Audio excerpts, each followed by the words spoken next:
On November 8th, the 87-year-old famous American author Joyce Carol Oates replied to a screenshot of an Elon Musk tweet, and she mused about him and his social media presence, writing the following, quote, "So curious that such a wealthy man never posts anything that indicates that he enjoys or is even aware of what virtually everyone appreciates. Scenes from nature, pet dog or cat, praise for a movie, music, a book," and then she has in parentheses, "but doubt he reads. Pride in a friend's or relative's accomplishment, condolences for someone who has died, pleasure in sports, acclaim for a favorite team, references to history.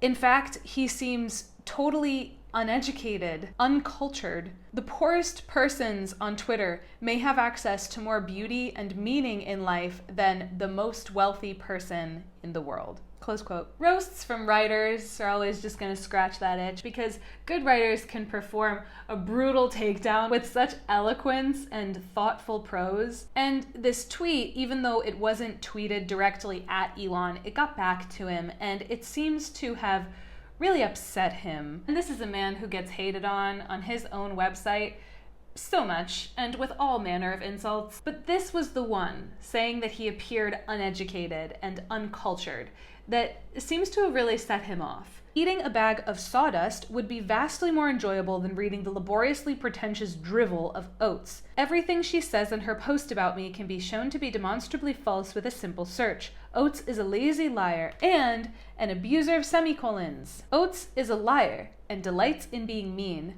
Not a good human. Elon defended himself by saying that he does read. In fact, he claims that reading is important to him. Quote, "When I arrived in Montreal at age 17, I only had 3 things: $2,500, 1 bag of clothes, and 1 bag of books." And in a hilarious turn of events, to prove Joyce Carol Oates wrong, he immediately responded thrice to a Twitter account that posts film clips to chime in and say things like, "Great movie, Fifth Element has great style, Man on Fire is great." Using the word great 3 times in a row with no other adjectives does not really bode well for his argument in favor of his own literary abilities, but we'll give him a chance. So then, in a similar vein, he also suggested a book, more specifically an epic poem.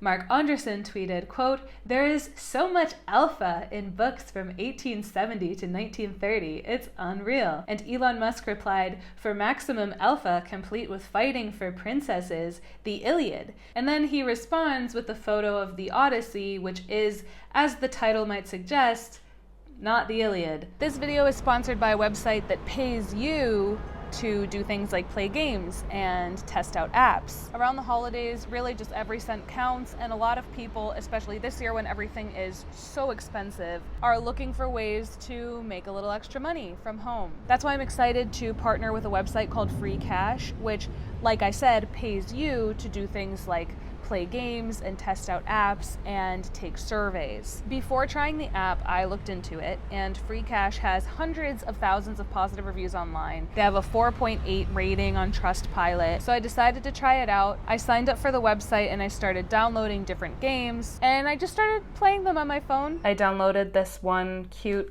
story-based game called Merge Gardens. I'm not a big gamer, so I was surprised to find that I really enjoyed playing these games. They were relaxing and cute. I was just playing them while I listened to book reviews or video essays. I made some money on my first day, and before I recommended them, I wanted to make sure that I could cash out. Turns out, since I cashed out with PayPal, I was able to access the money that same day. There were also a lot of options for how you choose to cash out. For example, you could cash out with PayPal, with your bank, with crypto, or you could turn that money into a gift card for Amazon, Apple, Google Play, a couple other options too. Especially if you already like gaming on your phone, this is a legitimate way to get paid to do that. It's not a way to become a millionaire, but it is a way to make a little extra cash when you're at home or on the bus or when you just have that free time. Scan the QR code on the screen or use the link in my description to get a $5 bonus on your first game. Thank you so much to Free Cash for sponsoring my video. So Joyce Carol Oates continues to reply. She retweets someone who said, "You can tell Elon doesn't read or have any sense of his place in history. If he did, he'd be competing with Carnegie, Rockefeller, and Vanderbilt to slap his name on music halls, universities, and libraries, among other public goods. But he doesn't." Someone else tweeted about Elon's daughter, Vivian Wilson, saying, "The grown daughter he disowned radiates joy. She loves movies, music, dancing, fashion, modeling, reading, traveling the world, and exploring other cultures. She's witty, graceful, and quite beautiful." Vivian Wilson is a good writer. I would add everything that I've seen her write publicly has been very high quality, which tracks because her mother is actually a novelist. And then Joyce Carol Oates replied, "She is impressive. A normal parent would be very proud." And then Oates gives Elon some credit for allowing people like her to criticize him so openly on his platform, writing, "It is impressive that Elon Musk allows critical commentary of himself on X. That is not usually a magnanimity of spirit commensurate with the extreme type of non-empathetic person." But then some people responded to her claiming that that is not always the case. Joyce Carol Oates retweeted one person who said, "I have to correct you here. The only reason he is allowing critical commentary from you is because you're well known and followed." Someone else then compared Elon Musk to Howard Hughes, writing, quote, "I grew up in Las Vegas when Howard Hughes was buying up the town. I see a lot of Hughes in Musk. In his youth, Hughes was brilliant, debonair, and only a bit eccentric, but by the time he hit Vegas, he was a crazy, drug-addled recluse who stored his urine in milk bottles. The common pattern with Musk and Hughes is that their vast wealth made it impossible for anyone to say no when they indulged their worst impulses. Their wealth became a curse for them as much as for anyone they harmed with their actions." And Oates replied to this guy, and she said, "Yes, what a terrifying transformation. Brilliant film portrayal by Leonardo DiCaprio in The Aviator, but was it inevitable?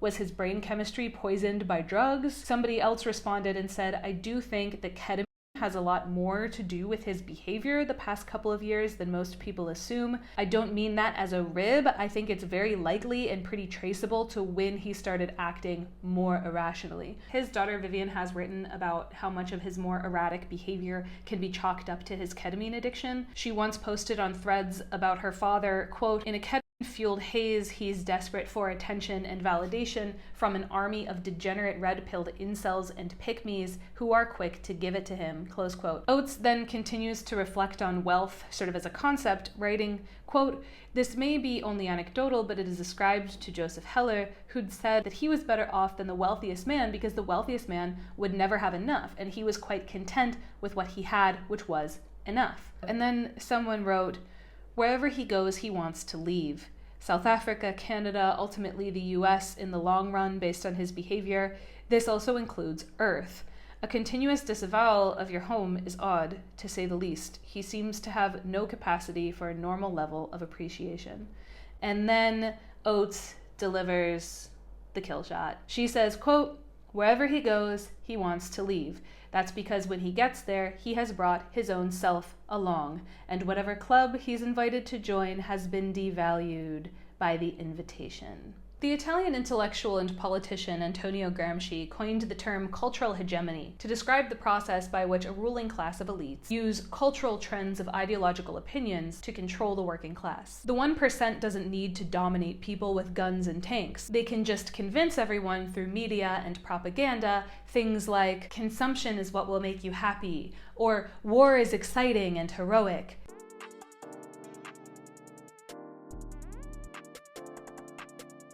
One of the most commonly cited examples of cultural hegemony that permeates US American culture is that your life should be spent being productive, and if you're poor, that's not because our systems require a class of underpaid and unemployed people in order to function, it's because you didn't work hard enough. It's what Tim Crater called the busy trap. The lie that what's going to make you feel fulfilled and happy isn't music or nature or rest or nutritious food or time spent with people who love and support you. It's 40 hours a week with big screen and 80 hours a week with little screen. There have been few people who have so famously and publicly promoted the hustle culture as Elon Musk. Biographies about Elon Musk describe scenes of him sleeping on factory floors because he believed that it was his responsibility to lead by example. He has tweeted, quote, "Nobody ever changed the world on 40 hours a week." And he clarified in a response that in order to change the world, you must be ready to work 80 hours a week with peaks of 100-hour work weeks. He expects this time commitment from his employees as well, with one of his biographers, Ashley Vance, interviewing a SpaceX employee who worked 16-hour days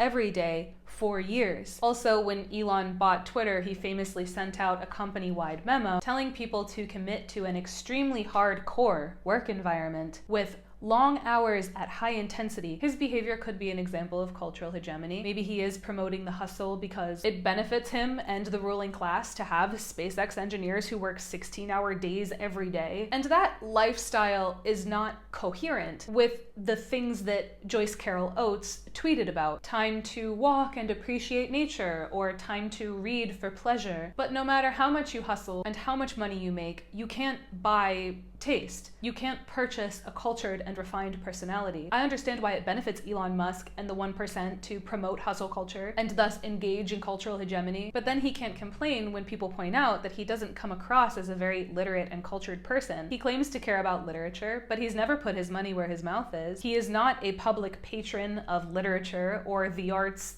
at all, but he doesn't seem to like it when people point that out. It's almost like he wants to be perceived as someone who reads without doing the work of actually becoming erudite when it comes to literary classics. To be fair, Elon Musk's biographers agree that he did read. As a child, he voraciously read science fiction and fantasy, and it seemed to shape his life view, possibly being what led him to see himself as he got older as a hero, somebody who was tasked with saving humanity. He reportedly continued to read into adulthood, but he read not necessarily for pleasure, but more for utility, such as by reading engineering textbooks in order to find the answer to a certain problem. But Elon Musk's public image has changed significantly in recent years. Someone who was once seen as a quirky but ultimately well-meaning engineer and inventor has instead become regarded by a lot of people as an almost supervillain. So I don't know if he still reads, but based on what we can see publicly about him, he doesn't embody the traits that are usually associated with a hyper-literate person, such as a capacity for nuanced thought when discussing social trends, metacognition and a sensitivity to propaganda or falsehoods, a resistance to oversimplification, or deep emotional understanding or empathy. So I would say that Joyce Carol Oates is correct in saying that looking at his social media, he doesn't come across as a very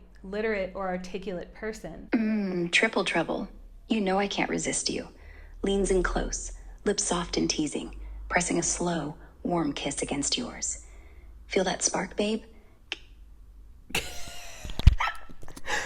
Girl, what the fuck? He doesn't seem like somebody with a deep understanding of culture or even humanity as a whole. His social media is dominated by AI-generated hot girls and advertisements for his AI, Grok. When even Grok started disagreeing with fact-checking and questioning his far-right political opinions, instead of using that as a reason to question his own opinions or at least to step back and take a cool or more objective approach, he instead declared that Grok had also been infected with the woke mind virus and that he would be tweaking Grok until it reinforced his pre-existing opinions. When he tweets about politics, culture, or social trends, his sources are not peer-reviewed studies or publicly respected intellectuals. They are anonymous propaganda accounts with fake profile pictures or members of his own army of sycophants. When I tried to find sources for his racist, sexist, or anti-LGBTQ takes, I was often led back to Grok, or an anonymous far-right account, or a pro-Elon Musk account. From the outside, he comes across as somebody who maybe wants to understand humanity and social structures, but who can't quite get there, which is perhaps why it got so under his skin that Joyce Carol Oates called him uneducated and uncultured. Joyce Carol Oates represents a cultural group that Elon Musk perhaps feels rejected by, what Antonio Gramsci would call the intelligentsia. These are the scholars, the academics, the teachers, the scientists, and the philosophers who are native to the working class and who take the time to study and learn and disseminate what they learn to the other normal people around them. As a member of the intelligentsia and due to other qualities that she has, Joyce Carol Oates embodies a series of traits that Elon Musk lacks. Joyce Carol Oates grew up on a farm and she was the first in her family to graduate high school. She became a self-made success through scholarships and pure writing talent. Elon Musk claims to be self-made, and he seems to want to be perceived as self-made, but he was, objectively, born into wealth. As a writer, Joyce Carol Oates' life mission, a mission she has completed quite successfully, I might add, is to understand and articulate the human experience. Elon Musk seems to constantly grasp at this artistic, cultural, humanistic understanding of the world without ever fully grasping it or embodying it. Even in just this Twitter argument, you can see the difference between his vocabulary and Joyce Carol Oates' vocabulary. Perhaps the reason why Elon was so hurt by these comments from Oates is because she has spoken from the position of someone who understands the human experience and can articulate the human experience in a way that he can't. In his personal life, Elon has dated and married almost exclusively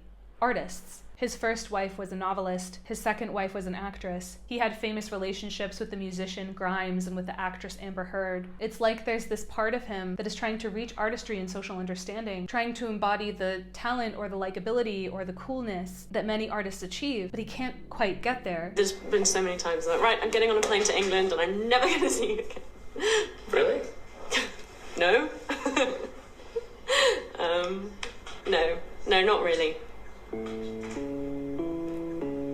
Oates was a tenured professor at Princeton from the 1970s until she retired in 2014. Elon Musk was once a respected intellectual, but with his foray into politics, he has lost the admiration of many educated academics. He publicly claimed to have bought the 2024 election for Donald Trump and the conservatives, and in doing so, he has aligned himself with an administration and a party that shows an active hostility toward the scientific method and higher education. Elon Musk has never had a successful long-term relationship with a woman, despite repeatedly trying to do so. Joyce Carol Oates, on the other hand, is a famously prolific writer, but the one time she stopped writing was when her first husband passed away, and she realized that her love for her husband was paramount in her life, and that suddenly nothing else mattered to her, and she was driven to a nearly suicidal grief. You can say a lot of things about Joyce Carol Oates, but you can't say that she doesn't know what it is to love. Joyce Carol Oates has spent her life in parties that Elon Musk would not be invited to, because the intelligentsia doesn't take kindly to fascists. And to be fair, the feeling is mutual. Antonio Gramsci himself was jailed and murdered by Mussolini and his fascist regime. I think there's a misconception that pointing out cultural hegemony or speaking out against hustle culture means that you are pro-stagnancy, as if we should all just bed rot and think about how much better than Elon Musk we all are. But according to Gramsci, the way to fight against cultural hegemony is actually for normal working class people to become educated and develop their own culture beyond just what the ruling class wants you to believe. So it's not inactivity, but rather hard work toward the things that you personally care about, not the things that you've been told you should care about. Because we all know Elon Musk's name, but no one knows the name of the anonymous SpaceX engineer who worked 16-hour days every day for years. Now, I didn't get the impression from Elon Musk's replies that he has read Joyce Carol Oates, and I have my own critiques of her, but I think that she really touched on something here. Many of us at this present moment are uneasy, to say the least, about the fact that the oligarchs who are making decisions about the future of humanity seem to have a misunderstanding of, or even a hostility toward, the very things that make us human. I loved that Joyce Carol Oates said that even the poorest people have more access to beauty and meaning than the so-called wealthiest person in the world. It's telling that a thoughtful, wise, and sensitive artist who has spent an entire lifetime considering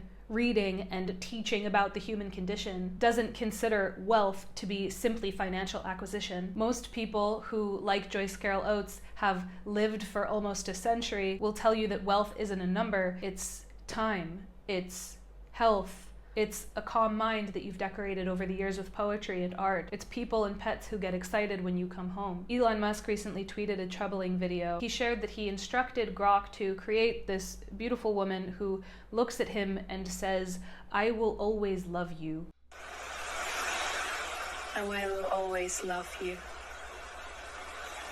And that video might be indicative of how he sees people and connection. It's as if he were always seeking to be loved, but because he refuses to let go of his own self-affirming life views, he is forced to settle for a cheap copy of intimacy, a fake, two-dimensional woman who will never challenge him, and even she looks like she doesn't want to be there.